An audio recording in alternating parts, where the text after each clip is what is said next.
బలవంతుడు గుణవంతుడు హనుమంతుడు.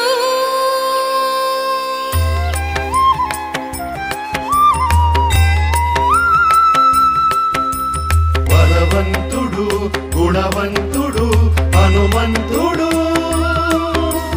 భక్తులు అందరికీ ఆదర్శవంతుడు, భక్తులు అందరికీ ఆదర్శవంతుడు. బలవంతుడు గుణవంతుడు హనుమంతుడు.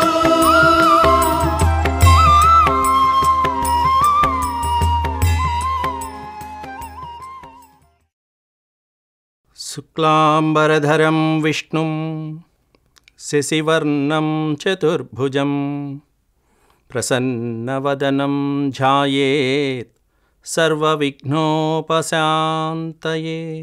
శారదా శారదాంభోజవదనా వదనాంబుజే సర్వదా సర్వదాస్మాకం సన్నిధిం సన్నిధిం క్రియాత్. కూజంతం రామ రామేతి మధురం మధురాక్షరం ఆరుహ్య కవితాశాఖాం వందే వాల్మీకికోకిలం. రామాయ రామభద్రాయ రామచంద్రాయ వేధసే రఘునాథాయ నాథాయ సీతాయాః పతయే నమః. ఆంజనేయమతిపాటలాననం కాంచనాద్రికమనీయవిగ్రహం పారిజాతతరుమూలవాసినం భావయామి పవమాననందనం. వామే భూమిసుతా పురశ్చ హనుమాన్ పశ్చాత్ సుమిత్రాసుతః శత్రుఘ్నో భరతశ్చ పార్శ్వదళయోః వాయ్వ్యాదికోణేషు చ సుగ్రీవశ్చ విభీషణశ్చ యువరాట్ తారాసుతో జాంబవాన్ మధ్యే నీలసరోజకోమలరుచిం రామం భజే శ్యామలం. శ్రీరామం భజే శ్యామలం. నమోస్తు రామాయ సలక్ష్మణాయ దేవ్యై చ తస్యై జనకాత్మజాయై. నమోస్తు రుద్రేంద్రయమానిలేభ్యో నమోస్తు చంద్రార్కమరుద్గణేభ్యః. ఓం సాయీశ్వరాయ విద్మహే సత్యదేవాయ ధీమహి తన్నః సర్వః ప్రచోదయాత్. అందరికీ సాయిరామ్. శ్రీరామనవమి పర్వదినం పురస్కరించుకుని గత 7 రోజుల నుంచి మనం ప్రవచించుకుంటున్నటువంటి ఈ సుందరాకాండ సప్తాహ కార్యక్రమంలో చివరి రోజు శ్రీరామనవమి రోజు. ఈరోజు ముందుగా భగవాన్ శ్రీ సత్యసాయిబాబా వారి దివ్య చరణములకి శతకోటి ప్రణామాలు సమర్పించుకుంటూ స్వామి భక్తులందరికీ కూడా శుభాకాంక్షలు తెలియజేసుకుంటున్నాను. ఓం శ్రీ సాయిరామ్. ఈ ప్రవచనం సప్తాహం 7వ రోజున మనం చెప్పుకోబోయేటువంటి అంశం చివరి ఘట్టం. హనుమంతుల వారు విజయయాత్ర చేసి చక్కగా మళ్ళీ తిరిగి దక్షిణం వైపు నుంచి ఉత్తరం వైపుకి లంఘించటం, ఈ శుభవార్తని వానరులకి అలాగే శ్రీరామచంద్రుల వారికి చేరవేయటము, ఆ తర్వాత పట్టాభిషేక ఘట్టము నేడు మనం చెప్పుకోబోతున్నాం. నిన్నటి వరకు కూడా అమ్మవారికి ధైర్యవచనాలు చెప్పడం జరిగింది. అంతేకాకుండా మొత్తం ప్రమదావనంతో ప్రారంభించి లంకానగరం అంతా కూడా అనేకమైనటువంటి వనాలు అలాగే ప్రాసాదాలు ఇవన్నీ చేత్యములు ఇవన్నీ కూడా నాశనం చేసి రావణాసురుడికి హితబోధ కూడా గావించుకుని స్వామివారు లంకా దహనాన్ని పూర్తి చేశారు విజయవంతంగా. ఇక తిరుగుబాటులో తిరిగి వచ్చేటువంటి ప్రయత్నం చేస్తున్నారు. ఇప్పుడు ఈ తిరిగి వచ్చేటువంటి ప్రయత్నంలో స్వామివారు ఎటువంటి ఆటంకము లేదు ఇంకా. ఎందుకంటే వెళ్ళేటప్పుడు మాత్రమే ఈ 3 విఘ్నాలు ఏవైతే ఉన్నాయో మైనాకుడు కానీ లేకపోతే సురస కానీ లేకపోతే సింహిక అనేటువంటి ఈ అవాంతరాలు వెళ్ళేటప్పుడు ఉన్నాయి, వచ్చేటప్పుడు ఇంకేం అక్కర్లా. కాబట్టి తిరుగు ప్రయాణం అవుతున్నారు, ఏ విఘ్నం లేకుండా ప్రశాంతంగా తిరిగి వచ్చేస్తున్నారు. ఇక అక్కడ తనకి ఆతిథ్యం ఇవ్వడానికి పైకి లేచినటువంటి ఆ మైనాక పర్వతాన్ని కూడా గౌరవ సూచకంగా ఒకసారి స్పృశించి వెళ్ళటం జరిగింది. పర్వతేంద్రం సునాభం చ సముపస్పృశ్య వీర్యవాన్ ఉపస్పృశ్య ఆత్మీయత బంధుత్వం జ్యాముక్త ఇవ నారాచో మహావేగోభ్యుపాగత మాట ఇచ్చాడు కాబట్టి ఎక్కడ ఆగేది లేదు కాబట్టి జ్యాముక్తస్య అన్నారు అక్కడ. జ్యా అంటే వింటి నారి, ఆ వింటి నారి నుంచి విడవబడినటువంటి ముక్తస్య విడవబడినటువంటి నారాచ ఆ శరము ఏ విధంగా అయితే వెళ్తుందో వేగంగా వెళ్తుందో ఆ వేగంతో స్వామివారు తిరుగు ప్రయాణంలో అక్కడి నుంచి బయలుదేరారు. అక్కడ అద్భుతమైనటువంటి పర్వతం కూడా నిన్న మనం చెప్పుకున్నాం. అరిష్ట పర్వతం మీద లంఘనానికి ఉపక్రమించి ఆ అరిష్ట పర్వతాన్ని ఒక తొక్కు దొక్కేటప్పటికి మొత్తం భూమిలో దిగబడిపోయింది. ఆ విషయం నిన్న ప్రస్తావించుకున్నాం మనం. అక్కడి నుంచి ఇక వాయువేగంతో బయలుదేరారు. తీరంలో ఉన్నటువంటి అంగదాదులకి ఆ స్వామి వచ్చేటువంటి ఆ వాయువేగం వల్ల ఆ ప్రకంపనాలు, వాయువులో ఉండేటువంటి ప్రకంపనాలతో ఆ మేఘ గర్జనలు కానీ మొత్తం అంతా ఆ సవడి జాంబవంతుడు, అంగదుడు మొదలైన వానర వీరులందరికీ వినిపించింది చక్కగా. అందులో కూడా హనుమంతుల వారు ఆనందంతో చేసేటువంటి ఏ మహానాదాలు ఏవైతే ఉన్నాయో అవి కూడా సంకేతాలు వినిపించాయి. ప్రాణం లేచొచ్చింది వానర వీరులకి అక్కడ దాకా. ఆ వస్తున్నటువంటి హనుమంతుడి వారి యొక్క సింహనాదం విని జాంబవంతుడు వానర వీరులందరినీ కూడా సంతోషపరుస్తూ ఉత్సాహపరుస్తూ దగ్గరికి పిలిచి మన హనుమ కార్యాన్ని సాధించుకుని వస్తున్నాడు. ఎందుకంటే ఆ వస్తున్నటువంటి శబ్దనాదాన్ని బట్టి అది ఎటువంటి నాదము, ఆనందానికి సంబంధించిందా లేదా అనేటువంటిది కూడా గమనించగలిగినటువంటి నిపుణులు వాళ్ళందరూ కూడా. సందేహమే లేదు, అతని బాహువేగము, ఊరువుల వేగము, చేసేటువంటి ఆ ధ్వని విని వానరులు అందరూ కూడా సంతోషంతో అటు ఇటు గంతులు వేస్తున్నారు. చెట్టులు ఎక్కారు, గుట్టలు ఎక్కారు, కొమ్మలు ఎక్కారు. అక్కడి నుంచి వాళ్ళు పైకి వెళ్ళి ఆ కొండల పైకి వెళ్ళి శిఖరాల పైకి వెళ్ళి అక్కడి నుంచి ఉత్తరాయాలు ఎగరవేస్తూ స్వామికి ఆహ్వానం పలుకుతున్నారు ఎంతో విజయోత్సాహంతో. అంతేకాకుండా ఆ కొమ్మల్ని ఊపారు, ఆనందంతో కేరింతలు కొడుతున్నారు. పక్కన చప్పుళ్ళు చేశారు, చప్పట్లు కొడుతున్నారు, కేరింతలు కొడుతున్నారు. పక్కన గాల్లోనే ఎగురుతూ హనుమని కలుసుకోవడానికి ఇంకా వాళ్ళ ప్రయత్నం వాళ్ళు సాగిస్తున్నారు.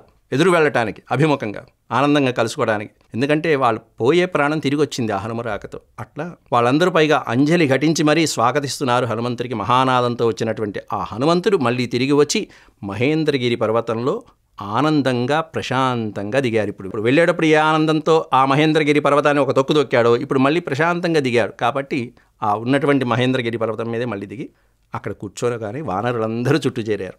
ఆసనం వేశారు, స్వామికి కందమూలాలు సమర్పించారు, పళ్ళు పలహారాలు సమర్పించారు. పక్కన వాళ్ళందరితో ఆత్రంగా ఎదురు చూస్తున్నటువంటి వానర వీరులకి స్వామివారు మొట్టమొదట పలికినటువంటి మాట ఏమిటంటే, దృష్టా సీతేతి విక్రాంతః సంక్షేపేన న్యవేదయత్. గుడ్ కమ్యూనికేటర్ హనుమంతుడు అంటే గుడ్ కమ్యూనికేటర్. అంతే, అందరికీ ఏ సమాచారం కోసం ఎదురు చూస్తున్నారో అంతమంది కోట్లాది మంది వానర వీరుల యొక్క ప్రాణాల్ని అలా బతికించినటువంటి మొదటి మాట దృష్టా సీతేతి విక్రాంతః. కంటిన్ అంటూ తెలుగులో పెట్టారు ఇదే పదాన్ని. మళ్ళీ చూశాను అని చెప్పడం అక్కడ అర్థం. ఎందుకంటే సీత అని కొంచెం వ్యత్యాసం మాట్లాడిన తర్వాత ఒక వ్యత్యాసం కాస్త గ్యాప్ ఇచ్చామంటే ఆ సీత ఏమైందో అనే కంగారు మళ్ళీ వచ్చేస్తుంది. ఆ వ్యత్యాసం కూడా లేకుండా వానర వీరులకి కంటిన్ చూశానయ్యా, ఇక మిగతా విషయాలు అవన్నీ తర్వాత వాళ్ళకి అమ్మయ్య చెవులో. అంగదుడికి కానీ జాంబవంతుడికి కానీ ఆ ఔషధం పోసినట్టే ఉంది.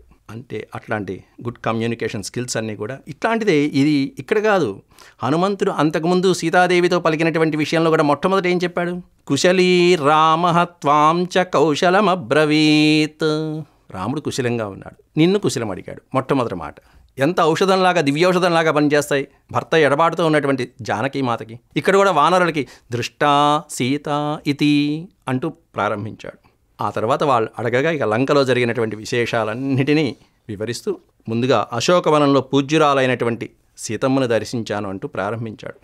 అంతేకాకుండా ఆవిడ యొక్క సౌశీల్య గుణాలని శోభాయమానంగా వర్ణించారు, అక్కడ కీర్తించారు హనుమంతుల వారు. ఆవిడ శ్రీరామచంద్రుని యొక్క దర్శనానికై తహతహలాడిపోతున్నది, మలిన వస్త్రాన్ని ధరించి ఉపవాసాలతో కృషించి ఉన్నది అని కూడా చెప్పాడు హనుమంతుడు. ఆ సందర్భంలో అంగదాదులందరూ కూడా హనుమను శ్రీరాముడి మీద ఉన్నటువంటి స్వామి భక్తికి ప్రశంసించారు. హనుమ, నువ్వు కాబట్టి ఈ కార్యాన్ని సాధించావయ్యా అంటూ అంగదాదులు, జాంబవంతుడు మొదలైన వాళ్ళందరూ ప్రశంసించారు. సీతమ్మను కనుగొని వారికి ప్రాణదానం చేసినందుకు, ప్రాణరక్షణ కలిగించినందుకు వాళ్ళందరూ కృతజ్ఞతలు పలికారు ముందుగా హనుమంతుల వారికి. ఇంకా ఆసేపు విశ్రాంతి తీసుకున్నాడు. ముందు ఆ ప్రయాణ బడలేక తీర్చుకున్నాక మళ్ళీ అడగడం ప్రారంభించారు. అవును కానీ ఇంకా ఏమేం సాహసాలు చేసావు చెప్పు.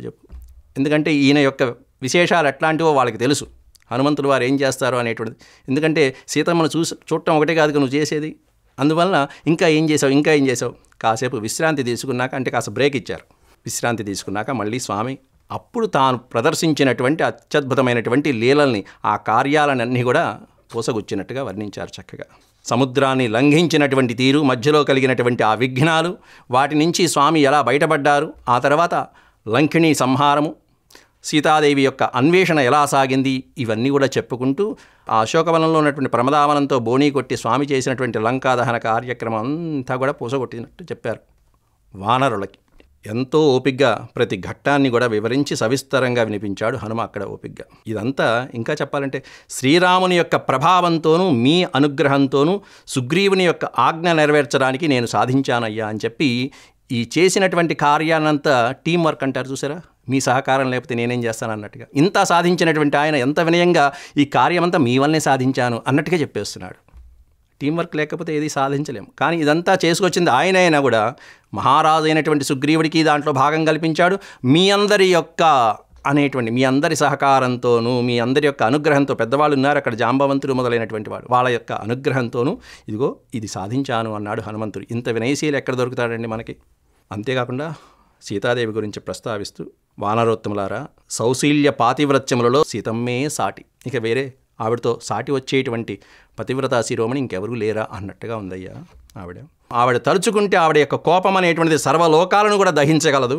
ఆవిడ యొక్క తపశ్శక్తి ముందు రావణాసురుడి యొక్క తపశ్శక్తి చాలా తక్కువ, ఎందుకు పనికిరాదు అని నాకు అర్థమైంది అని చెప్పి కూడా చెప్పాడు. ఎందుకంటే ఆ రావణాసురుడి యొక్క శక్తి ఎందుకు తగ్గింది అనేటువంటిది కూడా ఎట్లా అంచనా వేసి ఉంటాడు హనుమంతుల వారు అంటే, హనుమంతుడి తోకకి నిప్పు అంటించినప్పుడు ఆ హనుమంతుడి యొక్క తోకకు ఉన్నటువంటి నిప్పు కూడా ఆర్పగలిగినటువంటిది ఆవిడ యొక్క పాతివ్రత్య మహిమ. అంటే ఈ అగ్నిదేవుడు ఏమీ చేయలేకపోయాడు.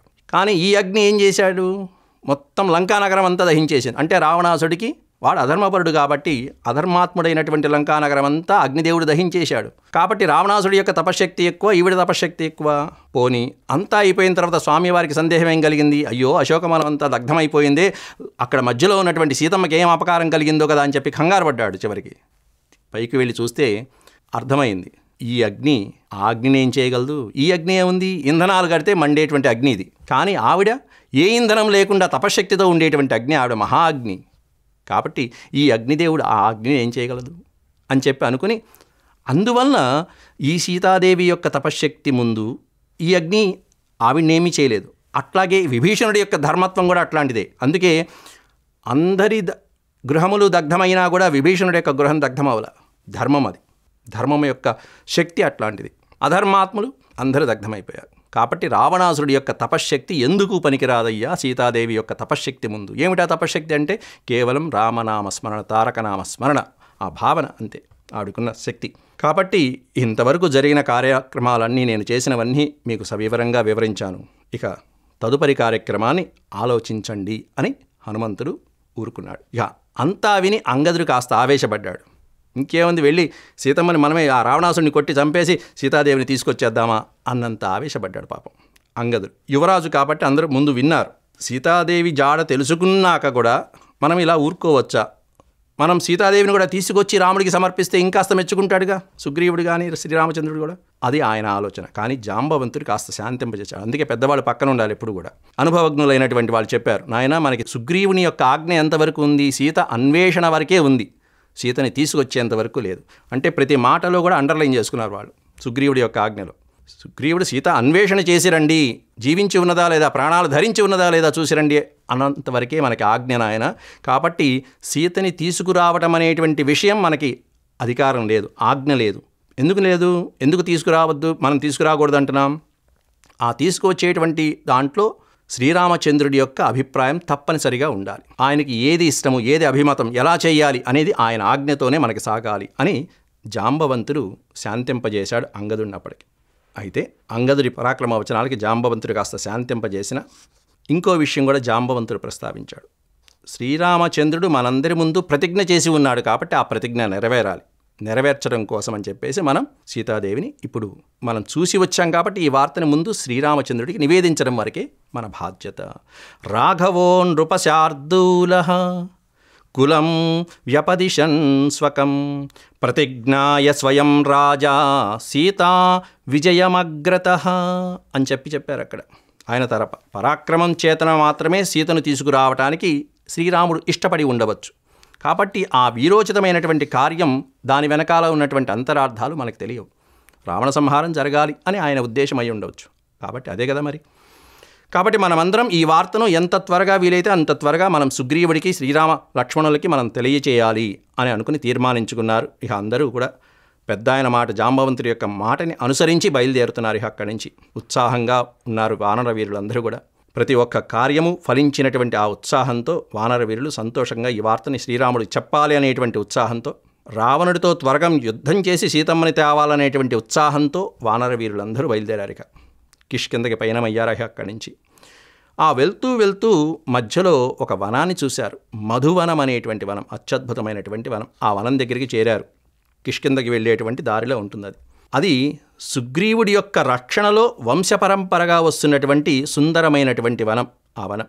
ఆ వనంలో వానరులు చేరుకున్నారు. లోపలికి చేరుకుని అక్కడ అద్భుతంగా ఆనందంగా చిందులు వేస్తూ మధువుని తాగారు. తేనె విందు, మనం తేనేటి విందు అన్నట్టుగా తేనె విందు. ఆ తేనె విందుతో హాయిగా ఆనందంగా పరవశులైపోతున్నారు. ఈ వనం కూడా సుగ్రీవుడి యొక్క మేనమామ అయినటువంటి దధిముఖుడు అనేటువంటి ఆయన ఆ వనాన్ని రక్షిస్తూ ఉన్నాడు. ఒక పెద్ద ఆయన, మేనమామ గారు, సుగ్రీవుడికే మామ.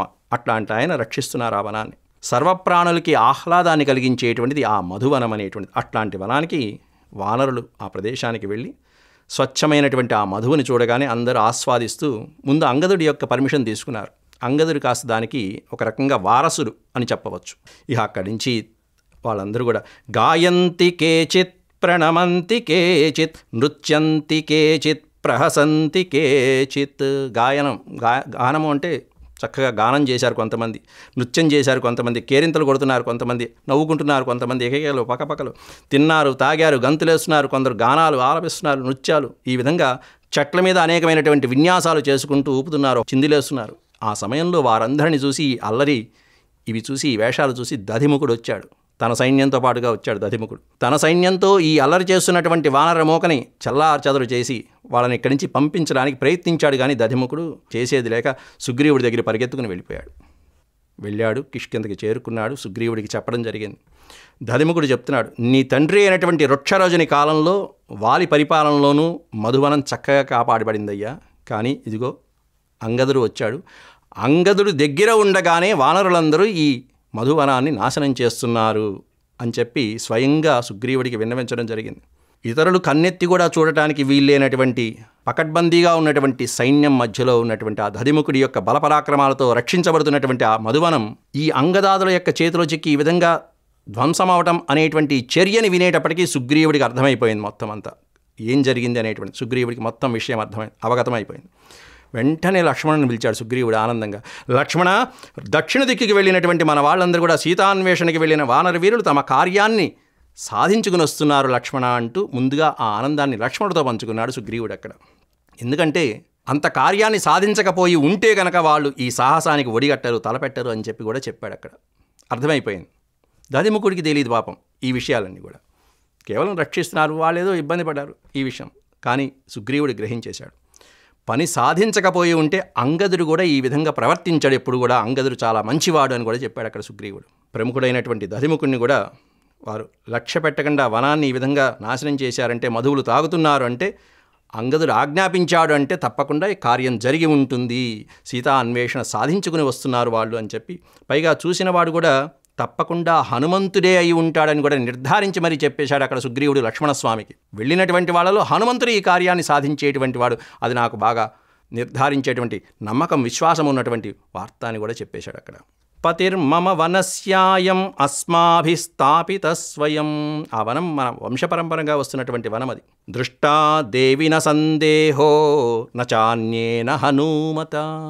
ఈ కార్యం సాధించినటువంటి వాళ్ళలో, సీతా అమ్మవారిని దర్శించుకుని వస్తున్నటువంటి వాళ్ళలో ఈ కార్యాన్ని సాధించేవాడు హనుమంతుడు తప్ప అన్యులు కానే కాదు లక్ష్మణ అంటూ చక్కగా నిర్ధారించి చెప్పేస్తున్నాడు అక్కడ.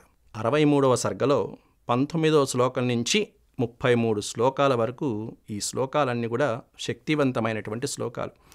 ఉద్యోగ ప్రయత్నం చేసేటువంటి వారికి ఈ శ్లోకాలు చాలా మంచివి. వారి యొక్క ప్రయత్నాలు సఫలమవటానికి, ఉద్యోగ ప్రయత్నం, వాళ్ళు కార్యం సఫలమవటానికి ఇవి ఉత్తమోత్తమమైన శ్లోకాలుగా చెప్తారు. 63వ సర్గలో 19వ శ్లోకం నుంచి 33వ శ్లోకం వరకు కూడా హనుమంతుడి యొక్క కార్యసాధన, కౌశలము, ప్రజ్ఞ, ప్రయత్నము, సామర్థ్యము, పరాక్రమము, అలాగే శాస్త్రజ్ఞానము మొదలైనటువంటివి ఎన్నో గుణాలు ఆయనలో ఉన్నాయి. కాబట్టి ఈ కార్యాన్ని తప్పక హనుమంతుడు మాత్రమే చేసి ఉంటాడని చెప్పి అక్కడ సుగ్రీవుడు నిర్ధారించడం జరిగింది. జాంబవాన్యత్ర నేతా స్యాత్ అంగదశ్చ మహాబలః హనుమాంశ్చాప్యధిష్ఠాత నతస్య గతిరన్యథా. హనుమాంశ్చాప్యధిష్ఠాత నతస్య గతిరన్యథా. జాంబవంతుడు నాయకుడిగా ఉన్నాడు అక్కడ, పెద్దవాడు వీళ్ళందరికీ కూడా. అంగదశ్చ మహాబలః, అంగదుడి యొక్క యువనేత నాయకత్వంలో వెళ్ళారు. పెద్దవాడు సలహాదారు అక్కడ. ఆయనంతా ఏది మంచి ఏది చెడు, ఏది యజ్ఞం చేస్తున్నప్పుడు బ్రహ్మగారిని పక్కన కూర్చుంటారు. బ్రహ్మగారు ఏంటంటే యజ్ఞంలో ఏదైనా మంచిగా జరగకపోతే వెంటనే ఆయన సలహా ఇస్తూ ఉంటారు. అట్లా జాంబవంతుడి ఈ టీంకి అంతటికి బ్రహ్మగారు అనమాట. అట్లాగే జాంబవాన్ యత్ర నేతా స్యాత్ అంగదశ్చ మహాబలః హనుమాంశ్చాప్యధిష్ఠాత. కాబట్టి ఈ కార్యానికి అధిష్టాత ఎవరంటే హనుమంతుడే. మొత్తం అమ్మవారిని సాధన చేసి ఉపాసించుకున్నటువంటి వాడు. ఇట్లా ధర్మాత్ములైనటువంటి రామలక్ష్మణులు మహదానంద భరితులైపోయారు. ఈ వార్త వినేటప్పటికీ వాళ్ళు వానరులు ఎప్పుడు వస్తారని ఎదురు చూస్తున్నారు. వెంటనే ఆ శుభవార్త తెచ్చినటువంటి దధిముఖుడికి కానుక ఇచ్చి మరి సుగ్రీవ దధిముఖ, వాళ్ళని నువ్వేమీ దండించక్కర్లేదు, సంతోషించవలసినటువంటి విషయమే, కాబట్టి వారిని త్వరగా నా దగ్గరికి పంపించమని ఆజ్ఞాపించి మరీ పంపించాడు సుగ్రీవుడు ఆనందంగా. ఈ దధిముఖుడికి ఏం అర్థం కాలే ఏం జరిగిందో. సరే అంతే, సుగ్రీవాజ్ఞ కాబట్టి వెళ్ళాడు. వాళ్ళందరి దగ్గరికి వెళ్ళి సుగ్రీవుడు పరమ ఆనందంలో ఉన్నాడయ్యా, మిమ్మల్ని అందరినీ త్వరగా రమ్మంటున్నాడు అనేటప్పటికీ అంగదుడికి ప్రాణం లేదొచ్చింది. ముందు సుగ్రీవుడు ఆనందంగా ఉన్నాడు, ఎందుకంటే సుగ్రీవుడు చాలా కఠినాత్ముడు. ఆ ఆజ్ఞ జవదాటినటువంటి వానరులకి మరణశిక్ష వేసేస్తాడు. 15 రోజులు తిరిగి వచ్చారా సరే, లేకపోతే మరణశిక్ష. ఇది సుగ్రీవాజ్ఞకి ఉన్నటువంటి శక్తి. అట్లా అంగదుడికి ప్రాణం లేచు అంటే అంగదుడి మీద ఏ ద్వేషము లేదని అంగదుడు సంతోషించాడు. ఇక వెళ్దాం పదండి. ముందుగా ఈ సంకేతాన్ని రామలక్ష్మణులకి వినిపించాలని చెప్పి అక్కడికి వెళ్ళారు. అంగద, హనుమదాది వీరులందరూ కూడా సుగ్రీవ రామలక్ష్మణులు ఉన్నటువంటి ప్రదేశానికి చేరుకుని అక్కడ త్వరలోనే రామలక్ష్మణులకి హనుమంతుడు సాష్టాంగ నమస్కారం చేసి అంటున్నాడు, నియతామక్షతాం దేవీ రాఘవాయన్యవేదయత్ దృష్టా దేవీతి హనుమద్ వదనాత్ అమృతోపమం. ఆయన యొక్క నోటి నుంచి దృష్టాదేవి ఇది అమృతోపమం వచనం, అమృతం లాంటి వచనాలు విన్నాడు రాముడు. దృష్టాదేవి, అక్కడేం చెప్పాడు, దృష్టా సీత అని చెప్పాడు. ఇక్కడేమన్నా దృష్టాదేవి అన్నాడు. గౌరవ వచనాలు, అయ్యవారి ముందు గౌరవ వచనాలు, తల్లికి సంబోధించేటువంటి వచనాలు. దృష్టాదేవీతి హనుమద్ వదనాత్, వదనము అంటే ముఖము నుండి వచ్చినటువంటి అమృతోపమైనటువంటి అమృతంతో సమానమైనటువంటి వచనాలు పలికాడు శ్రీరాముడి ముందు. ఆకర్ణ్య వచనం రామో హర్షమాపసలక్ష్మణ. రామలక్ష్మణులకి ప్రాణం లేచి వచ్చింది. అమ్మయ్య అనుకున్నారు. 10 నెలలు పడినటువంటి వేదన, అనుభవించినటువంటి ఆ క్షోభ, అదంతా కూడా ఒక్కసారిగా హనుమంతుడు అలా తీసిపారేశాడు ఆ బాధనంతా కూడా. కంటిన్ జానకి పూర్ణచంద్రవదనన్ కళ్యాణి నాలంకలో. కంటిన్ జానకి అంటూ మొదలుపెట్టారు తెలుగులో. కంటిన్ జానకి పూర్ణచంద్రవదనన్ కళ్యాణి నాలంకలో. కంటిన్ మీ పద పంకజంబులను నే కౌతూహలం బొప్పగా. కంటిన్ మీ కరుణావలోకనము విఖ్యాతంబుగా కీర్తులన్. కంటిన్ మా కపివీర బృందములలో గాంభీర్య వారాన్నిధి అంటూ కీర్తించారు అద్భుతంగా. అక్కడ కూడా రాములు వారితో చూశాను సీతనే అన్నాడు. సీతను చూశానని కాదు, ముందు పెట్టింది చూశాను అనేటువంటి పదం పెట్టాడు. ఆ పదంతో ప్రారంభించి శ్రీరాముడి యొక్క సందేహాన్ని మొదటి పదంలోనే తీర్చేశాడు. వాక్చాతుర్య శిరోమణి అయినటువంటి మారుతి ఈ విధంగా తన యొక్క కౌశలాన్ని ప్రదర్శించుకున్నాడు ఇంకోసారి. అయితే ఎలా చెప్పాలి, ఏది ముందు చెప్పాలి, ఎప్పుడు చెప్పాలి, ఇలాంటివన్నీ కూడా గుర్తించి ఏది సూక్ష్మంగా చెప్పాలి, ఏది వివరంగా విశదంగా చెప్పాలి అని అన్నీ దృష్టిలో పెట్టుకుని మాట్లాడుతూ ఉంటాడు హనుమంతుడు. ముందే సీత అని పలికి కాస్త ఆగి ఉంటే వ్యత్యాసం, ఆ వచ్చేటువంటి పదానికి వ్యత్యాసం ఉంటే రాముల వారి యొక్క ఆదుర్ద ఇంకా ఎంత పెరిగిపోయేది, సీతకి ఏమైపోయిందో అనేటువంటి కంగారు వచ్చి ఉండేది కదా. అది లేకుండా ఆ పదాన్ని ముందు పెట్టడంలో ఉన్నటువంటి అంతరార్థం ఎంత ప్రాణాన్ని, ఉత్సాహాన్ని కలిగిస్తుందో చూసారా. అట్లాంటి వాడు రామదాసు అయినటువంటి హనుమంతుడు, అటువంటి విఘ్నత కలిగినటువంటి వాడు. అది కూడా నియతామక్షతాం దేవీం అన్నాడు అక్కడ. దాంట్లో అంటే నియమం తప్పకుండా మహాపతివ్రత అయినటువంటి ఆవిడ నిన్నే స్మరిస్తూ జీవించి ఉన్నది అని చెప్పర్థం. అక్షతాం, క్షతము అంటే నాశనం, అక్షతాం జీవించి ఉండడం. నియతాం నిన్నే స్మరిస్తూ నిరంతరము నీ తపస్సే నీ ధ్యానంలోనే ఉంటున్నటువంటి ఆవిడ జీవించి ఉన్నది, ప్రాణాలను ధరించి ఉన్నదని చెప్పాడు సార్. ఇంకే కుశలం అని చెప్పడం అక్కడ అర్థం అద్భుతంగా. ఆ సమయంలో లక్ష్మణస్వామి గౌరవ సూచకంగా సుగ్రీవుడి వంక తన చూపులతోనే ధన్యవాదాలు తెలియజేసుకున్నాడు సుగ్రీవుడికి ఆనందంగా. నీ వలన ఈ కార్యం పూర్తయిందయ్యా అంటూ లక్ష్మణస్వామి కూడా కృతజ్ఞతలు తెలుపుకున్నట్టుగా చూశాడు. ఎందుకంటే హనుమంతుని పంపింది ఆయనే కదా మరి. కాబట్టి శ్రీరాముడు సీత ఎక్కడ ఉన్నది, ఎలా ఉన్నది అని సంతోషంగా హనుమంతుని ఆ వివరాలన్నీ చెప్పమని అడగగానే సవివరంగా చెప్పడానికి హనుమంతుడు మొదలు పెడుతున్నాడు. ఇక హనుమంతుడు స్వామివారి ముందు అలా కూర్చుని దక్షిణ దిక్కుకి తిరిగి ముందు నమస్కారం చేశాడు. ఉత్తర దిక్కులో వీళ్ళున్నారు, దక్షిణ దిక్కులో ఎవరున్నారంటే అమ్మవారు ఉంది. అమ్మవారి గురించి చెప్పేటప్పుడు ముందు ఆవిడికి నమస్కారం చేయాలి. ఎక్కడుంది? ఇక్కడ అయ్యవారు ఉన్నారు, అమ్మవారు అక్కడ ఉంది. కాబట్టి ముందు ఆవిడికి నమస్కారం చేయాలి. అమ్మ నీ గురించి చెప్తున్నాను అంటూ అనుమతి తీసుకున్నట్టుగా ముందు దక్షిణం వైపుకి నమస్కారం చేసుకుని ప్రణమ్య శిరసా దేవ్యై సీతాయై తాం దిశం ప్రతి, సీతాదేవి ఉన్నటువంటి ఆ దిక్కు వైపు నమస్కారం చేసుకుని శ్రీరామునికి అప్పుడు వెంటనే ఏం చేశాడు? అమ్మవారు ఇచ్చినటువంటి చూడామణి చేతిలో పెట్టేశాడు. తమ్మణిం కాంచనం దివ్యం దీప్యమానం స్వతేజస దత్వా రామాయ హనుమాన్ తతః ప్రాంజలిరబ్రవీత్. ముందు ఆ చూడామణిని ఇచ్చి అప్పుడు ప్రాంజలిం అబ్రవీత్, అంజలి ఘటించి అప్పుడు మొదలుపెట్టాడు. ఇదే కార్యం రివర్స్లో చేశాడు సీతమ్మ దగ్గర. ఎందుకంటే అక్కడ రాముల వారి యొక్క అంగుళీకాన్ని మొట్టమొదట్లోనే ఇస్తే నమ్మదు ఆవిడ. అది మనం వివరంగా చెప్పుకున్నాం. కానీ ఇక్కడ రాముడికి హనుమంతుడు ఎవరో తెలుసు కాబట్టి ముందుగా చూడామణిని ఇచ్చేశాడు. రాముల వారి యొక్క ఆదుర్ద, కంగారు అవన్నీ తగ్గిపోవాలి. చూడంగానే ప్రాణం లేచి రావాలి వెంటనే. ఆ చూడామణిని చూడంగానే లంకలో సీతాదేవి యొక్క ఆనవాలు, అంతేకాకుండా పెద్దలను కూడా స్మరింపజేసేటువంటి ఈ చూడామణి. ఈ చూడామణి గురించి కూడా అక్కడ సీతమ్మ ముందే చెప్పేసింది. ఈ చూడామణిలో ఉన్నటువంటి రత్నం చూడంగానే మా జనకుడు, అలాగే మా మామగారైన దశరథుడు, అలాగే ఆ శ్రీరామచంద్ర ప్రభు వీళ్ళందరూ గుర్తొస్తారయ్యా. ఎందుకంటే చూడామణి పెట్టుకుని ఆవిడ పాద నమస్కారం చేసుకున్నప్పుడల్లా ఆ శ్రీరాముల వారి యొక్క దృష్టి చూడామణి మీద పడుతూ ఉండేది. అందుకని అది గౌరవ సూచకంగా గుర్తుగా ఇచ్చింది ఆవిడ. అంతేకాకుండా ఆ ప్రమదావనంలో, ఆ అశోకవనంలో అంతమంది రాక్షస స్త్రీల మధ్యలో, ఈ రావణాసురుడి యొక్క బెదిరింపు వచనాల మధ్యలోనూ సీతాదేవి గడుపుతున్నటువంటి క్షణాలు ఎలా ఉన్నాయో సవివరంగా వివరించాడు హనుమంతుల వారు. అంతా స్పష్టంగా చూసి వచ్చాడు కాబట్టి నేలపైన, కటికి నేలపైన దీనంగా కూర్చుని నిరంతరము శ్రీరాముల వారి యొక్క చింతనలో గడుపుతూ నిద్రాహారాలు మానేసి అటు మంచు దెబ్బకి గురి వన్నె తగ్గినటువంటి పద్మము వలె ఉన్నదయ్యా సీతాదేవి. అక్కడ మంచు బాగా కురిసిపోతే ఆ పద్మం ఇంకే ఉంటుంది, శోభాయమానంగా వాడిపోయి ఉండదు.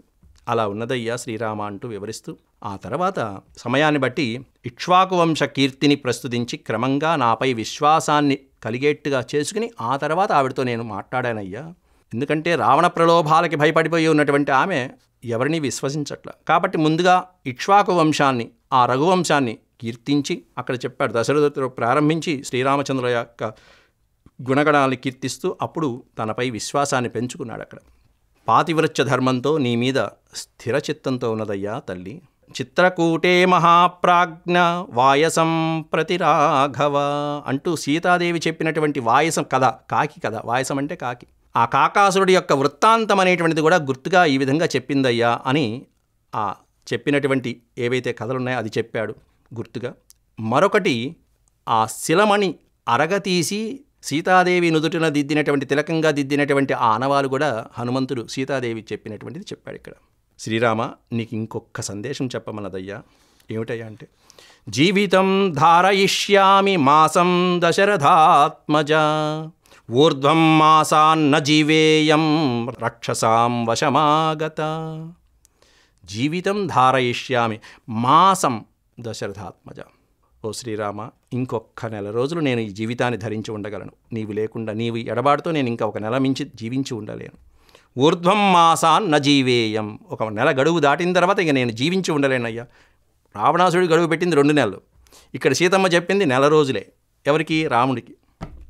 ఒక నెల తగ్గించేసింది. ఒక నెల మాత్రమే జీవించి ఉండగలను అని చెప్పి, కాబట్టి ఈ నెల రోజుల లోపల శ్రీరామచంద్రుల వారు లక్ష్మణ సమేతుడై, వానర సమేతుడై వస్తే నేను జీవించగలను. ఇది ఆవిడ పెట్టినటువంటి నియమం. అంతా ఆవిడ పరిస్థితులంతా వివరించుకుంటూ వచ్చాడు. నెల రోజులు గడువు ముగిసే వరకే జీవించి ఉంటాను. ఆ రాక్షసుల ఆధీనంలో, ఈ రాక్షసుల యొక్క ఆధీనంలో ఉన్నటువంటి నేను నెల రోజుల తర్వాత జీవించి ఉండను అని చెప్పి హనుమంతుడి చేత సందేశం ఇచ్చి పంపించింది రామ. ఇట్లా చెప్పింది అని చెప్పనంగానే వెంటనే రాముల వారు, నెల రోజులు ఆవిడ జీవితాన్ని ధరించి ఉందంటే అది మన అదృష్టం నాయన. ఇది విన్న తర్వాత నేను అసలు ఇక ఒక్క క్షణం కూడా జీవించి ఉండలేను, కాబట్టి త్వరగా వెళ్దాం పదా అని చెప్పి శ్రీరామచంద్రుల వారు ఇంకా ఆనందం. ఈయన ఇంకా ఒక్క క్షణం కూడా ఉండలేకపోతున్నాడు. ఆవిడ నెల రోజులు ఉంటుంది అంటే అదృష్టం, అది మన అదృష్టం. కాబట్టి త్వరగా కార్యం ప్రారంభించేయాలన్నంత ఆతృతతో శ్రీరామచంద్రుల వారు బయలుదేరుతున్నారు అక్కడి నుంచి. ఇక వెంటనే కార్యనిర్వహణకు సాగరం దాటేటువంటి ఉపాయాలన్నీ ఆలోచించాలి అని చెప్పి హనుమంతుడు సంపూర్ణంగా సీతమ్మ వారి యొక్క వార్తలని వినిపించేశాడు. అక్కడ చూడమని చూసేటప్పటికీ రాముల వారి యొక్క కళ్ళు ఆర్ద్రతతో అంతా కూడా శోకతప్త హృదయంతో నిండిపోయినాయి. అశ్రుపూర్ణుడైపోయాడు. ఆ నేత్రములన్నీ అశ్రుపూర్ణమైపోయినాయి. సీతాదేవి వివాహంలో జనక మహారాజు ముందుగా సీతాదేవికి ఇస్తే ఆ సీతాదేవి జ్ఞాపకంగా ఉంటుందని చెప్పి తన వివాహ వేడుకలో సందర్భంలో దశరథ మహారాజుకి ఆ కౌసల్యాదేవికి నమస్కారం చేసి భర్త ముందు ధరించినటువంటి చూడమనేది అది గుర్తుగా ఉంటుంది. అట్లాంటి గుర్తుగా ఇచ్చింది ఆవిడ చక్కగా. అందులో కూడా అక్కడ జనక మహారాజు కూడా పవిత్రమైనటువంటి సాగర జలాల నుంచి ఉద్భవించినటువంటి ఆ మణి ఇంద్రుడు స్వయంగా ఇచ్చినటువంటి మణి అది. అట్లాంటి మణిని చూసేటప్పటికీ శ్రీరాముడు అశ్రుపూర్ణుడైపోయాడు. సీత జీవించి ఉందని తెలిసాక రాముడు ఇక ఆవిడ్ని దర్శించాలనేటువంటి తపనతో కార్యాన్ని ఏ విధంగా సాగించాలనేటువంటి వృత్తాంతాన్ని ఇక ముందుకు తీసుకువెళ్తున్నాడు. ఇక ఆ తర్వాత లక్ష్మణుడికి కూడా సీతమ్మ అడిగినటువంటి ఏవైతే కుశల ప్రశ్నలు ఉన్నాయో అవి లక్ష్మణస్వామికి కూడా నివేదించాడు. రాముడికి ఒక శ్లోకంలో కుశల వార్తలు అందించాడు. లక్ష్మణస్వామికి 7 శ్లోకాలలో ఆవిడ చెప్పినటువంటి కుశల వార్తలు ఏవైతే ఉన్నాయో ఆ వార్తల్ని, అయ్యా నేను క్షేమం అడగమన్నది, ఈ విధంగా చెప్పిందని అన్నీ కూడా ఆ లక్ష్మణస్వామిని దూషించినందుకు తాను ఇన్నాళ్ళు పడుతున్నటువంటి వేదన ఎలా ఉందో అనేటువంటిది కూడా సవివరంగా ఆ శ్లోకాలలో నిరూపించుకున్నది తల్లి క్షమాపణ అడిగినట్టుగా చెప్పింది. ఆమెకు తగినటువంటి ధైర్యాన్ని తెలిపి త్వరగా రామలక్ష్మణులకి ఆవిడకి తగినట్టుగా, అంటే ఆవిడ యొక్క ఏ స్థితిలో ఉందో ఆ స్థితికి మించినటువంటి ధైర్యాన్ని నింపి ఇదిగో ఈ సందేశాన్ని రామలక్ష్మణులకి తెలిపి వారితో పాటు మళ్ళీ ఇక్కడికి చేరుకుంటామమ్మా అని చెప్పి ధైర్యం చెప్పి నేను వచ్చాను స్వామి అని చెప్పి హనుమంతుల వారు ఈ సర్గలో వివరించడం జరిగింది. తతో మయా వాగ్భిరదీన భాషత శివాభిరిష్టాభిరభిప్రసాదిత జగామ శాంతిం మమ మైథిలాత్మజా తవాతి శోకేన తథాపి పీడిత. మరొక్క మాట చెప్పాడు. అంతా విని రామచంద్రుడు హనుమకు ఏమివ్వగలను అని చెప్పి బాధపడుతున్నాడు. ఇదే అయోధ్యలో ఎవరన్నా ఏదైనా శుభ వార్త చెప్పేటప్పటికీ ఆ చేతిలో ఉన్నటువంటి ఆభరణాలు తీసో మెడలో ఉన్నటువంటి హారాలు తీసో బహూకరించేటువంటి వాడు. ఒక్కసారిగా లక్ష్మణుని వైపు చూసి ఇది మన పరిస్థితి అన్నట్టుగా చూశాడు. ఇంత శుభవార్త చేర్చినటువంటి హనుమయ్యకు నేను ఏమీ ఇవ్వలేకపోతున్నాను కదా, ఏమి ఇవ్వాలి? ఏ ఆభరణం ఉంది ఇక్కడ? రాజ్యం లేదు, ఆభరణాలు లేవు, ఏమీ లేవు అనుకుని ఒక్కసారిగా చూసి ఇంత ఆనందాన్ని చేకూర్చినటువంటి హనుమంతుడికి తన ఆలింగం అంటే సర్వసమర్పణమే తన బాహుల్లోకి దగ్గరికి తీసుకుని ఒక్కసారిగా హనుమంతుణ్ణి సర్వము సమర్పించినటువంటి భావనతో హనుమంతుని గట్టిగా గాఢమైనటువంటి ఆలింగనం చేసుకుని ఆ హనుమంతుని యొక్క భుజం మీద ఆ అశ్రు బిందువులని అలా కార్చాడు శ్రీరామచంద్రుడు పులకితగాత్రుడైపోయినట్టుగా. హనుమంతుడికి ఆ రామభక్తుడికి ఇంకంతకంటే ఏం కావాలండి? హారాల్లో ఏముంది, ఆభరణాల్లో ఏముంది? ఇంతకు మించినటువంటి సుఖం ఆభరణాల్లో ఉంటుందా? అట్లాంటి ఆలింగనం కలిగేటప్పటికీ పరవశుడైపోయినటువంటి హనుమంతుడు అటుపక్కన ఆయన కూడా భక్తి పారవశ్యంతో ఇది కదా నాకు కావాల్సింది, ఇంతకంటే మోక్షం ఏముంటుంది? స్వామివారి యొక్క పాదస్పర్శ దక్కితేనే మోక్షమే. అట్లాంటిది ఆ గాఢమైనటువంటి బాహుస్పర్శ కలిగినటువంటి ఆ పరమభక్తుడికి ఇంక అంతకంటే ఏం కావాలి? భక్తి పారవశ్యంతో ఆయన కన్నీళ్లు కాలుస్తుంటే రాములు వారి యొక్క భుజస్కంధాల మీద ఆ కన్నీటి చుక్కలు. అట్లాంటి ఆనంద అశ్రువులు మనల్ని రక్షించుగాక. ఏష సర్వస్య భూతస్తు పరిష్వంగో హనుమతః. ఏష సర్వస్య భూతస్తు, సమస్తమైనటువంటి ప్రాణులకి దక్కనటువంటిది ఏ ప్రాణికి దక్కదు, సీతమ్మ వారికి దక్కుతుంది ఈ ఆలింగనం. అట్లాంటిది రామభక్తుడు ఆ సీతాదేవి యొక్క సందేశాన్ని వినిపించినటువంటి తన పుత్రుడు లాంటి కుమారుడు లాంటి ఆ హనుమంతుల వారికి ఏష సర్వస్య భూతస్తు పరిష్వంగో హనుమతః మయా కాలమిదం ప్రాప్య దత్తస్తస్య మహాత్మనః. మహాత్ముడైనటువంటి ఆ హనుమంతుడికి గాఢమైనటువంటి ఆలింగన సౌఖ్యాన్ని మాత్రమే నేను ఇవ్వగలుగుతున్నాను ఇప్పుడు అని చెప్పి ఇదే ఇతనికి పరమ సుఖానుభవాన్ని కలిగిస్తుందని చెప్పి శ్రీరామచంద్రుడు ఒక్కసారి దగ్గరికి తీసుకున్నాడు, సర్వస్వాన్ని సమర్పించేశాడు అన్నట్టుగా. ఈ సుఖం కోసమే దండకారణ్యంలో మహర్షులు ఎంతోమంది వేల సంవత్సరాలు తపస్సు చేసి శ్రీరామునికి దగ్గరగా రావాలని కోరుకున్నటువంటి గాథలు కూడా ఉన్నాయని చెప్తారు పురాణాల్లో. శ్రీరాముని చూడంగానే వారు కూడా పులకితగాత్రులైపోయారు. రాముడి కోసమే తపస్సు చేసి ఉన్నాం, రాముడి కోసమే వేచి ఉన్నాం, రాముడి కోసమే ఇన్నాళ్ళు ఎదురు చూస్తున్నాం, రామా వచ్చావా అంటూ ఎదురు చూస్తున్నటువంటి వాళ్ళు ఆ తర్వాత శ్రీరాముల వారి యొక్క ఆనతితో ఆ మహర్షులందరూ మళ్ళీ పునర్జన్మ ఎత్తి శ్రీకృష్ణావతారంలో కలుసుకున్నట్టుగా అనేకమైనటువంటి పురాణ వాంగ్మయాలు మనకి చెప్తున్నాయి. అట్లాంటి అద్భుతమైనటువంటి శ్రీరాముడి యొక్క దేహస్పర్శని హనుమంతుల వారు పొందారు ఇక్కడ ఈ క్షణంలో. ఈ విధంగా సీతాదేవి యొక్క సందేశాన్ని మొత్తమంతా కూడా శ్రీరామ లక్ష్మణులకి సుగ్రీవాదులకి విన్నవించడం జరిగింది. ఇప్పుడు చివరి ఘట్టంలో మనం ఇంత తెలుసుకున్నాం. 7 రోజుల నుంచి సుందరాకాండలో హనుమంతుడు కథానాయకుడైనటువంటి హనుమంతుడిని ముందు పెట్టుకుని మనం ఎన్నో రకాలుగా ఎన్నో విషయాలు సమయానుకూలంగా చెప్పుకుంటూ వచ్చాం. ఇక ముగింపుగా ఏదో కంక్లూజన్ పేరా చెప్పినట్టుగా హనుమంతుల వారి నుంచి మనం ఏం నేర్చుకోవాలి, అసలు వానరులు మాత్రమే ఎందుకు వెళ్ళాలి, హనుమంతుడు శ్రీరామచంద్రుడు అసలు వానరులు మాత్రమే తన సైన్యంగా ఎందుకు ఎంచుకోవాలి, ఏమిటి వీటి వెనకాల ఉన్నటువంటి గాథ, ఇవి ప్రస్తావించుకుని మనం పట్టాభిషేక ఘట్టానికి వెళ్దాం. పనితనం అనేటువంటిది ముందుగా హనుమంతుల వారిని చూసి నేర్చుకోవాలి. ఏ విధంగా ఆ కార్యాన్ని సమాప్తి చేస్తున్నాడు అనేటువంటిది. సుగ్రీవుడి దగ్గర మంత్రిగా ఉంటూ ఆ సుగ్రీవుడి యొక్క అన్నయ్య అయినటువంటి వాలి వలన కలిగేటువంటి అపకారాన్ని గుర్తించి శ్రీరాముడితో స్నేహం చేసేట్టుగా సుగ్రీవుడు చెప్పల శ్రీరాముడితో స్నేహం చేయించమని, కానీ రామలక్ష్మణులు చూసేటప్పటికీ వారి యొక్క భుజస్కంధాలు వారి బాహువులు ఇవన్నీ చూసేటప్పటికీ ఇటువంటి మహాపురుషులతో సుగ్రీవుడికి కనుక స్నేహం కలిగితే వాలి మరణం తప్పకుండా సాధించవచ్చని ముందే అంచనా వేసి సుగ్రీవుడితో స్నేహం కలిగించేట్టు చేసినటువంటి కార్యసాధకుడు. అలా స్నేహానికి ప్రయత్నించి తన రాజుని కాపాడుకున్నటువంటి వాడు హనుమంతుడు. ఏ విధమైనటువంటి కష్టస్థితిలో ఉన్నాడు అప్పటికి సుగ్రీవుడు? ఏదో దివాళా తీసిన కంపెనీలాగా కూర్చున్నాడు. అసలు రామలక్ష్మణులు వస్తుంటేనే ఈ పర్వతం మీద నుంచి ఇంకో పర్వతానికి పారిపోయినటువంటి వాడు సుగ్రీవుడు. అంత పిరికితనంలో ఉన్నాడు అన్న భయంతో, వాలి భయంతో. అట్లాంటి భయస్థుడైనటువంటి తన రాజుని చివరికి ఏ స్థాయిలో నిలబెట్టాడంటే హనుమంతుడు, చివరికి మొత్తం ఋష్యమోక కిష్కిందకంతటికి రాజుని చేసి కూర్చోబెట్టలే.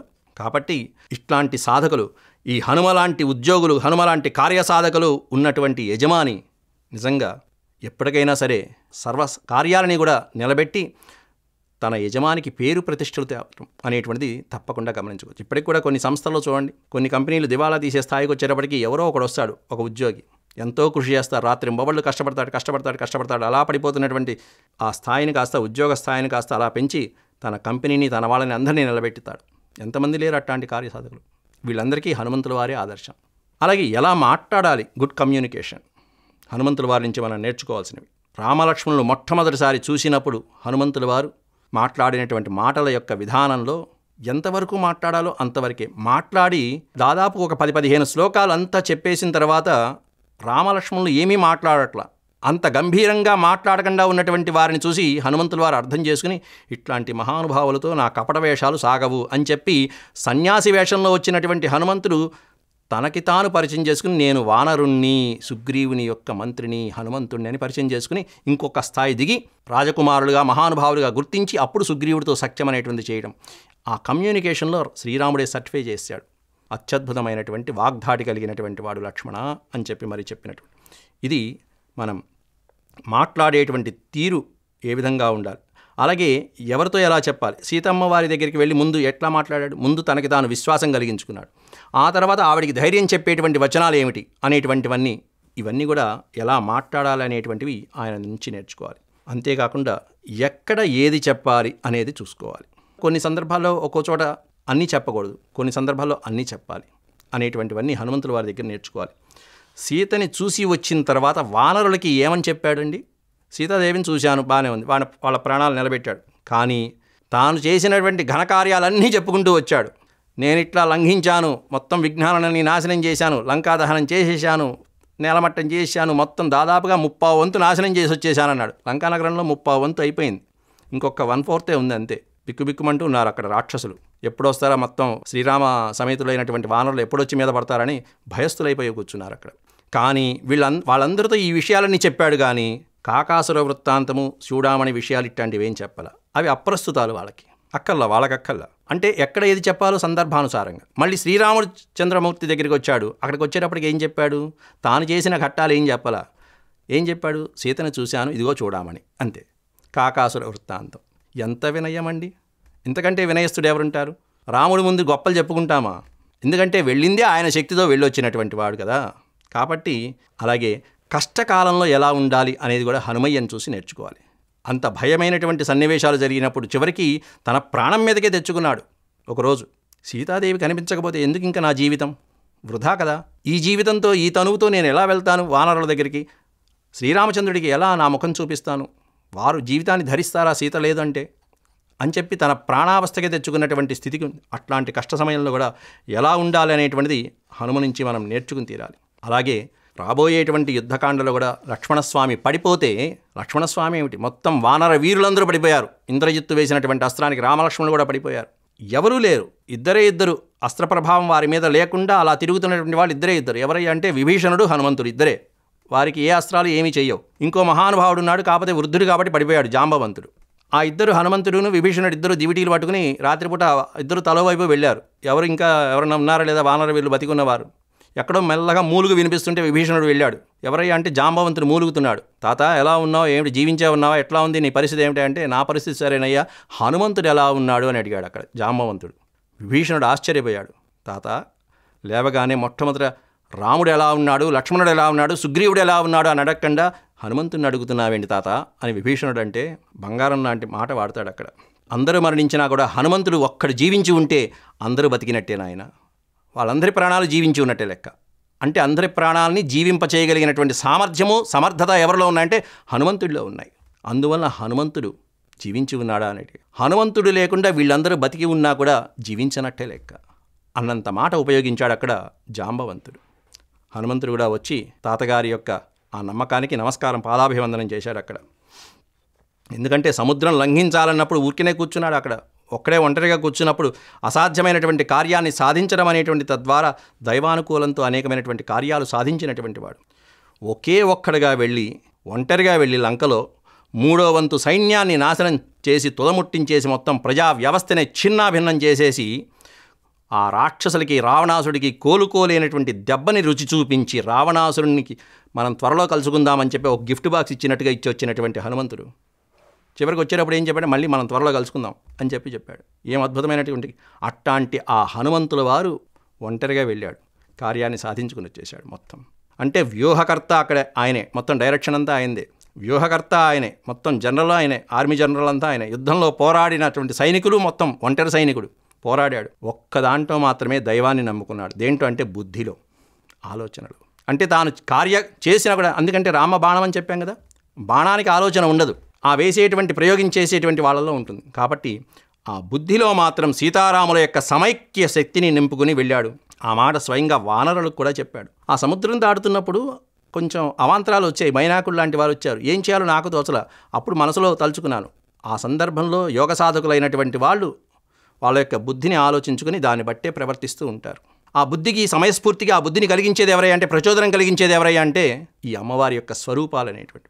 ఎవరిని నమ్ముకున్నాడు? సీతారాముల యొక్క శక్తిని నమ్ముకున్నాడు. అందుకే అన్నారు ధియో యో నః ప్రచోదయాత్, ధియో యో నః ప్రచోదయాత్. ధీ అంటే బుద్ధి, ఆ బుద్ధిలో అమ్మవారి యొక్క రూపాన్ని ప్రచోదనం కలిగించేటువంటి శక్తి కలిగించారు అక్కడ హనుమంతుడికి. ఆ కార్యసాధాన్ని అయ్యేట్టుగా చేశారు. అసలు కోతులతో రాముడి యొక్క సాంగత్యం వెనకాల ఉన్నటువంటి ఒక పెద్ద స్కెచ్ ఎలా ఉంటుంది అనేటువంటిది కూడా మనం ఒకసారి ఆలోచించుకోవాలి. ఎందుకంటే ఇంతమంది వానర సైన్యంతో రాముల వారి యొక్క సాంగత్యం అనేటువంటిది ఎలా కలిగింది అనేటువంటిది నిన్న మనం కొంచెం చెప్పుకున్నాం. వీటి విషయాల గురించి కూడా, ఈ వానరులకి ఏ ఆయుధాలు అక్కల్లా, వాటి యొక్క ఆయుధాలన్నీ వాటి భుజాలు, ఇదిగో నఖములు, కాళ్ళు, చేతులు మొదలైనటువంటివన్నీ ఇవి నిన్న మనం చెప్పుకున్నాం. పైగా ఆయుధాలు అనేటువంటివి సానబడుతూ ఉండాలి చక్కగా, ఎప్పటికప్పుడు ఓ చోట నుంచి మరో చోటకి తరలిస్తూ ఉండాలి, వాటిని మళ్ళీ మోయడానికి కొంతమంది సేవకులు కావాలి, ఇట్లాంటి వాటి. కానీ వానరులు సైన్యంగా ఉన్నటువంటి వాళ్ళకి ఈ తిప్పలు అనేటువంటివి ఉండవు. అవే కాకుండా శత్రుదేశంలో మన సైన్యాన్ని దించాలంటే ఎంత హంగామా కావాలండి, ఎంత ట్రాన్స్పోర్టేషను. వానర సైన్యం కాబట్టి ఇవన్నీ అక్కల. రాముడికి ఈ తిప్పలన్నీ తప్పేసే మొత్తం అంతా. వానరులకు అక్కల అంటే సైన్యం ఉండటానికి, పడుకోవటానికి, వసతికి ఇలాంటి ఇబ్బందులేమీ శ్రీరాముడు వాళ్ళకి ఏర్పాట్లు చేయక్కల. వానరులు హాయిగా స్వేచ్ఛగా ఉంటారు, కోతులు ఎక్కడైనా విశ్రాంతి తీసుకుంటాయి. దుస్తులు కావాలనేటువంటి సమస్య లేదు అసలు వానరులు. అదే మామూలు సైన్యానికైతే వాళ్ళు దుస్తులు, ఆభరణాలు, మళ్ళీ కవచాలు, కిరీటాలు, రకరకాలు, పాదమస్తకం అన్నీ కవర్ చేసుకుంటూ ఉండాలి మామూలు సైనికులకైతే. వానరులకి ఆ ప్రయాసం ఉందా? తీరిపోలా. ఎంత సులభం అండి రాముడి యొక్క సైన్యానికి. ఎంత అద్భుతమైనటువంటి సైన్యాన్ని ఎంచుకున్నాడు శ్రీరామచంద్రుడు. పోనీ ఆహార సమస్య ఏమన్నా ఉందా? ఇంతమంది సైన్యానికి ఏమన్నా చక్కగా తయారు చేసి మ్యానుఫ్యాక్చరింగ్ చేసి ఏమన్నా పెట్టాలా? ఆ సమస్య కూడా లేదు రాముడికి. అద్భుతంగా హాయిగా, అందులోనూ లంకానగరంలో, ఆ లంకానగరంలో చెట్లకి కొదవే లేదు. ఆ చెట్లకి నిండా ఫలాలు సిద్ధంగా ఉన్నాయి, కాయలు, దుంపలు, ఫలాలు, అద్భుతం. ఇంకా వాడికి వెళ్ళంగానే, అంటే సముద్రం దాటి వెళ్ళిన తర్వాత ఆ నీటికి, ఆహారానికి, వసతికి, అలాగే వస్త్రాలకి ఏమైనా ఉందా లోటు? ఏ లోటు లేదు. అట్లాంటి సైన్యాన్ని సమీకరించుకున్నాడండి. ఇది వానర సైన్యంలో ఉన్నటువంటి అంతరార్థం. ఎన్ని ఉపయోగాలండి. పోనీ ఎక్కువగా నడిచి అలసిపోతాయంటే కొంచెం దూరం నడుస్తే ఇంకాస్త హుషారు వస్తే ఇంకాస్త జంప్ చేస్తాయి మొత్తం అంతా. ఎందుకంటే వానరులకి ఎగిరేటువంటి శక్తి ఉంది, ఎగిరే గుణం కూడా ఉంది. కాబట్టి అలసిపోయిన తర్వాత ఒకసారి ఎగురుతాయి. హనుమంతుల వారు ఎట్లా అంత శతయోజన విస్తీర్ణమైనటువంటి సముద్రాన్ని దాటి కూడా నాకు అసలు లంఘించినట్టుగా కూడా లేదే అనుకున్నాడు. వేలాది యోజనములు దాటగలిగినటువంటి నాకు ఈ శతయోజన విస్తీర్ణం ఒక లెక్క, అంత దాటినట్టుగా కూడా ఆయనలో కనిపించలేదంటే మిగతా వాళ్ళు ఎట్లాంటి వాళ్ళు చూడండి. వానరాలు అలసిపోతాయనేటువంటి శ్రమ కూడా ఇక్కడ కనిపించదు. అట్లాంటి అద్భుతమైనటువంటి సైన్యం. యుద్ధము, యుద్ధ విద్యలు ఈ కోతులకి ఏం తెలుసు? అయినా వానర సైన్యాన్ని ఎంచుకున్నాడు శ్రీరాముడు అని అనుకున్నాము అంటే మనం పప్పులో కాలేసినట్టే. యుద్ధ విద్యలు వానరులకు ఏం తెలుసు అని మనం అనుకుంటాం. అసలు ఆ వానరాలు పిచ్చి యుద్ధం ప్రారంభించాయంటే మన యుద్ధ విద్యలు ఏం పనికి వస్తాయండి? వాటి యుద్ధ విద్యలో అవి చేసేటువంటి ఆ పిచ్చి యుద్ధాలు అవి మొదలుపెట్టాయంటే ఈ రాక్షసులు పనికిరారు, ఎవరూ పనికిరారు. వానరుల ముందు మనమేం పనికి వస్తాం? అసలు రావణాసుడికి మరణం రాసిపెట్టి ఉన్నది అంటే నరవానరుల వల్లనే కదా. వాడికి వరం కూడా ఉంది కదా రావణాసుడికి. ఆ వరం కోరుకునేటప్పుడు నరుడి వలన వానరుడి వలన నాకేం కలగదులే, భయమేం లేదు, వాళ్ళు నన్నేం చేస్తారనేటువంటి అహంకారంతో వీళ్ళిద్దరిని తప్పించి మిగతావన్నీ కోరుకున్నాడు పాపం. కాబట్టి రావణాసుడి యొక్క మరణం అనేటువంటిది వీళ్ళిద్దరి చేతిలోనే రాసిపెట్టి ఉంది. అటు రామలక్ష్మణులు, ఇటు వానరులు. సరిపోలా, నర వానర. అందుకే అవతార పురుషులందరూ కూడా వానర భల్లూకాల యొక్క అవతారాలలో దిగి వచ్చి రావణ సంహారానికి నాంది వేసేశారు శ్రీరాముణ్ణి ముందు పెట్టుకుని. అమ్మో, రావణాసుడు తన యొక్క అస్త్రశస్త్రాలతో చంపేస్తాడేమో, వానరుల్ని ఏమన్నా భయపెడతాడేమో అని చెప్పి అనుకుంటే చూశాం కదా సుందరాకాండ మొత్తం. ఒక్క వానరం వెళ్ళి మొత్తం లంకానగరంలో 3 వంతులు నాశనం చేసి వచ్చిందంటే ఇక మిగతా వానరాలన్నీ వెళ్తే రావణాసుడి పరిస్థితి ఏం కావాలి? కాబట్టి ఆ భయము లేదు మనకి, నిశ్చింత. అంటే విశ్లేషణ చేసుకుంటూ వెళ్తే వానరుల వల్ల కలిగేటువంటి ఉపయోగాలు. ఎట్లాంటి వానరుడు అండి, చెప్పి మరీ కొట్టాడు, పైగా సురక్షితంగా తిరిగి వచ్చాడు. పైగా రావటమే కాకుండా శత్రుస్థావరాల యొక్క వివరాలన్నీ చెప్పి, సీతమ్మ జాడ కూడా చెప్పి, భవిష్యత్ కార్యవ్యూహాన్ని కూడా ప్రకటించేశాడు. ఇంతకంటే కార్యసాధకుడు ఎవరుంటారండి? కాబట్టి సీతారాముల్ని తన హృదయంలో నింపుకున్నటువంటి హనుమ మాత్రమే ఈ సుందరాకాండకి తిరుగులేని కథానాయకుడు అని చెప్పచ్చు మనం. ఎట్లాంటి నాయకుడు, ఎట్లాంటి హనుమంతుడు? సీతారాముల్ని హృదయంలో నింపుకున్నటువంటి కార్యసాధకుడైన హనుమంతుడు ఈ కాండకి అసలైన కథానాయకుడు. అన్నింటికీ మించినటువంటి ఈ కాండలో చివరికి సారాంశంగా ఒక్క వాక్యంలో చెప్పాలి అంటే, మొదటి రోజు చెప్పిందే మళ్ళీ గుర్తు చేస్తున్న చివరిలో కూడా. సుందరం అంటే ఏమిటి? ఈ కాండలో హనుమంతుడు సాధించింది ఏమిటి అంటే సీతమ్మకి సంతోషం కలిగించడం, సీతమ్మకి ఆనందం కలిగించడం. ఈ సంతోషము, ఆనందం కలగటమే ఈ సుందరాకాండ పఠన శ్రవణాదులకి సరి అయినటువంటి ఫలితం. అంతే. సుందరం అంటేనే ఆనందం. ఎట్లాంటి ఆనందం అనేది మళ్ళీ మొదటి రోజు మీరు వెళ్తే అక్కడ అవన్నీ రిపీట్ అవుతాయి. అంటే మనం పోగొట్టుకున్నటువంటిది తిరిగి పొందినప్పుడు కలిగినటువంటి ఆనందం ఏదైతే ఉంటుందో అని మనం చెప్పుకున్నాం. ఒక రోజు పరిచయం అంతా చెప్పుకున్నాం, సుందరం అనేటువంటి దాని నిర్వచనం అంతా చెప్పుకున్నాం. అట్లాంటి ఆనందమే సుందరం, అదే సుందరాకాండ. శ్రీరామ జయ రామ జయ జయ రామ, శ్రీరామ జయ రామ జయ జయ రామ, శ్రీరామ జయ రామ జయ జయ రామ. సర్వే భవంతు సుఖినః, సర్వే సంతు నిరామయాః, సర్వే భద్రాణి పశ్యంతు, మా కశ్చిత్ దుఃఖభాగ్ భవేత్. ఇలా సమయానుకూలంగా రేడియో సాయి ప్రోత్సాహంతో, స్వామివారి యొక్క దివ్య ఆశీస్సులతో సుందరాకాండ ప్రవచనం మనం 7 రోజులు కూడా సంపూర్తిగా సమయానుకూలంగా పూర్తి చేసుకున్నాం. శ్రద్ధగా విన్నటువంటి సాయి భక్తులకి, శ్రీరామ భక్తులకి అందరికీ కూడా మరొకసారి శుభాకాంక్షలు తెలియజేసుకుంటూ, శ్రీరామానుగ్రహం మీ అందరి ముందు పరిపూర్ణంగా ఉండాలని ఆశిస్తూ నా కృతజ్ఞతలను తెలియజేసుకుంటూ, ఇక చివరి ఘట్టమైనటువంటి పట్టాభిషేక ముహూర్తంతో మనం దీన్ని ముగించుకోవాలి. సమయాన్ని బట్టి సంక్షిప్తంగా ఆ పట్టాభిషేకాన్ని గురించి కూడా వర్ణించుకుని శాంతి మంత్రాన్ని జపిద్దాం. ఎప్పుడైతే ఈ సీతాదేవి యొక్క సమాచారం అందిందో వెంటనే కార్యసాధనతో సేతు నిర్మాణం గావించారు, లంకలోకి దిగారు, రాయబారాలు సాగినాయి. యుద్ధం అరివీర భయంకరంగా సాగింది. యుద్ధ కాండలో చివరికి రావణ రావణ యుద్ధమే అన్నట్టుగా సాగింది. ఇక దానికి వేరే ఉపమానం అనేటువంటిది లేదు. రావణ యుద్ధమే అన్నట్టుగా సాగింది. చివరికి శ్రీరామచంద్రుల వారు రావణ వధ చేసి విజయపదంతో సీతాదేవి సమేతంగా సమస్తమైనటువంటి వానర సైన్యంతో పాటుగా పుష్పక విమానంలో తిరిగి భరతుడు ఉన్నటువంటి నంది గ్రామానికి తిరిగి వస్తున్నారు. ఆ వచ్చేటప్పుడు కూడా అక్కడ కొన్ని ఘట్టాలు ఉన్నాయి, అవన్నీ ప్రస్తుతించటం లేదు. అనేకమైనటువంటి ఘట్టాలు ఉన్నాయి, ఈ అగ్ని ప్రవేశం లాంటివి కానీ. ఆ సీతమ్మ వారితో పుష్పక విమానం గురించి మనం చెప్పుకున్నాం. దాని యొక్క గొప్పదనం కూడా, ఎంతమంది ఎక్కినా ఇంకొకరికి ప్లేస్ ఉంటూనే ఉంటుంది, ప్రదేశం. ఈ వానరుల వీళ్ళతో పాటుగా వస్తున్నప్పుడు సీతాదేవికి సముద్రం చూపించారు హనుమంతుల వారు. ఈ శ్రీరామచంద్రుడు అన్నీ చూపిస్తున్నాడు. ఆ తర్వాత ఇంకొంచెం ముందుకు వచ్చిన తర్వాత ఈ అరణ్య ప్రదేశం ఏవైతే ఉన్నాయో అవన్నీ చూపించాడు. కిష్కింద చూపించగానే సీతమ్మ వారు ఇక్కడ ఒకసారి ఆపండి, పుష్పక విమానాన్ని కిందకి దించండి అని కూడా కోరుకున్నది. ఎందుకనంటే ఇంత ఉపకారం చేసినటువంటి వానర వీరులందరూ కూడా వాళ్ళ భార్యలతో పాటుగా అయోధ్యకి రావాలి అని చెప్పి కోరుకున్నది. సపరివారంగా అయోధ్యకి రావాలి. ఆశ్చర్యపోయారు. వాళ్ళకి ఎంత ఆనందం అండి ఆ వానరులకి. మా రాజుగారు అయోధ్యకి తీసుకెళ్తున్నారు మా మొత్తం వానర సైన్యాన్ని. ఎందుకంటే కొంతమంది వృద్ధులు, భార్యలు, ఆడవాళ్ళు వీళ్ళందరూ అక్కడే ఉన్నారు, కిష్కిందలోనే ఉన్నారు. వీరులైన వాళ్ళు వెళ్ళారు, యుద్ధం చేసి విజయయాత్రతో వస్తున్నారు. కాబట్టి ఆ సీతాదేవి ఒక స్త్రీ మిగతా వాళ్ళని ఏ విధంగా అంటే వీళ్ళందరినీ కన్నబిడ్డలాగా చూసుకున్నట్టు, తన కుటుంబంగా చూసుకున్నట్టే కదా. అందరినీ ఎక్కించారు, పదండి అని కిష్కిందలో అందరూ వచ్చారు పులోమని. వీళ్ళందరికీ అయోధ్యలో మళ్ళీ వసతి ఏర్పాట్లు చేయాలా? వసతి ఏర్పాట్లు అవసరమా? ఇందాక మనం చెప్పుకున్నాం. కాబట్టి ఏ ఇబ్బంది లేదు. అట్లా చక్కగా అందరితో పాటు అయోధ్యకి చేరుకున్నారు, నంది గ్రామానికి. మొట్టమొదట ఈ నంది గ్రామానికి వెళ్ళేటప్పుడు కూడా పుష్పక విమానాన్ని ముందుగా డైరెక్ట్గా భరతుడి దగ్గరికి వెళ్ళాల. అక్కడ హనుమంతుల వారి ద్వారా భరతుడి దగ్గరికి ఒక సందేశాన్ని పంపించాడు అక్కడ రాముల వారు.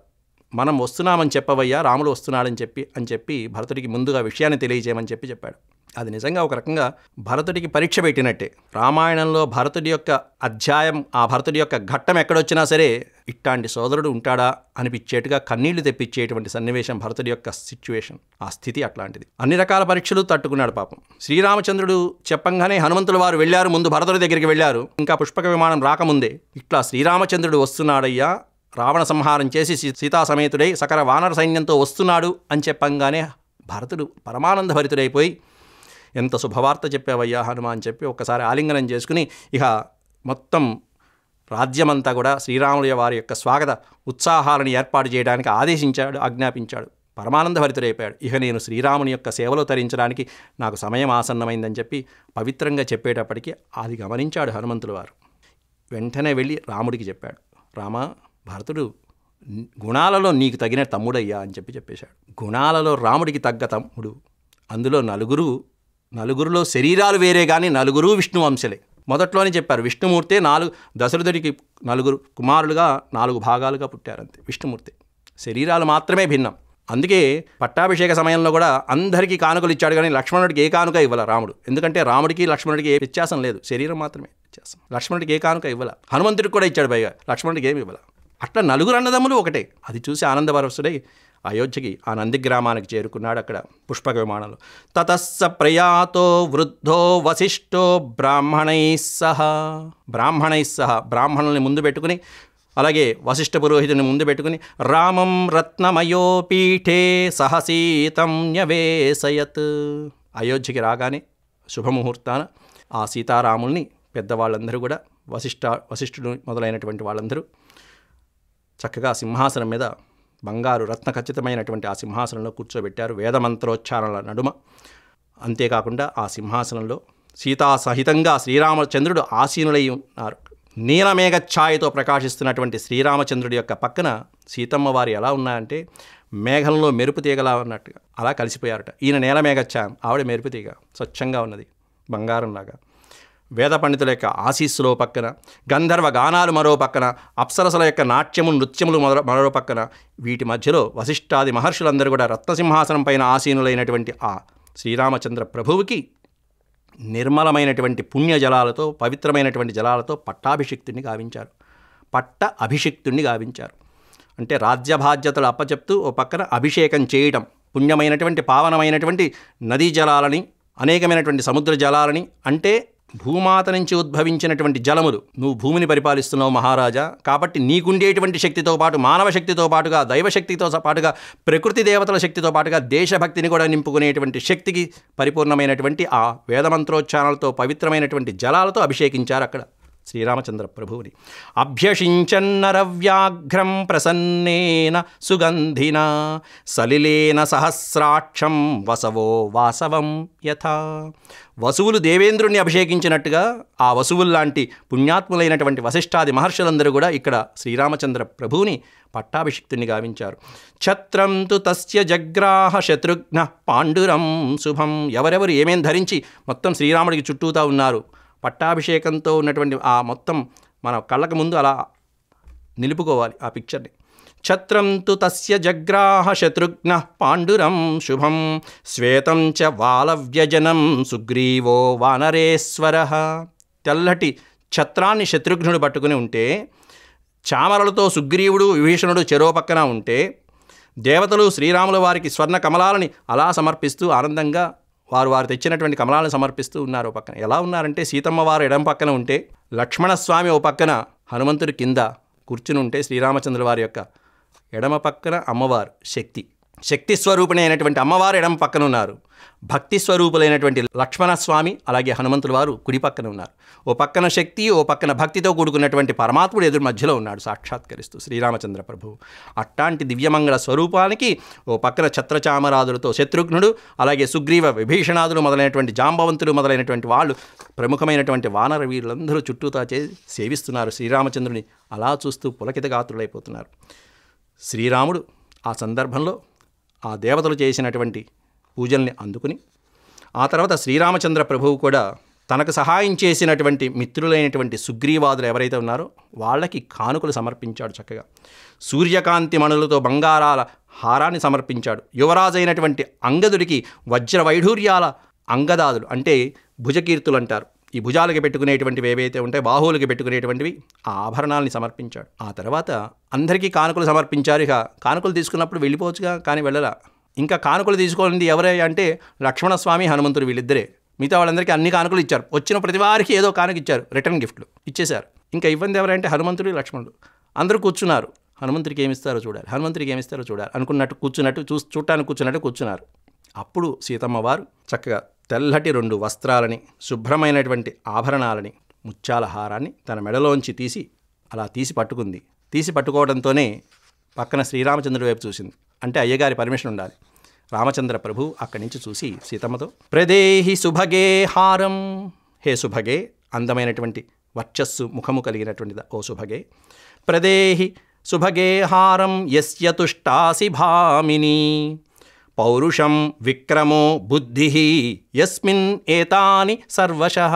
ఎవరిలో అయితే పౌరుషం ఉంటుందో, ఎవరిలో అయితే విక్రమం ఉంటుందో, ఎవరిలో అయితే బుద్ధి ఉంటుందో, భక్తి ఉంటుందో, ప్రదేహి హారం, అట్లాంటి నిన్ను సంతోషపెట్టినటువంటి వాళ్ళకి, నీకు ఆనందాన్ని కలిగించినటువంటి ఆ భక్తుడికి నువ్వు హాయిగా సమర్పించు అని శ్లోక రూపంలో సిగ్నల్ ఇచ్చేశారు. చక్కగా ఇవ్వమని సంతోషంగా సమర్పించారు. సీతాదేవి వెంటనే, అంటే అక్కడ చెప్పిందంటే నీ మనసుకి ఎవరు సంతోషాన్ని కలిగించారో వారికి ఈ హారాన్ని సమర్పించని చెప్పేటప్పటికీ, దదౌ సా వాయుపుత్రాయ.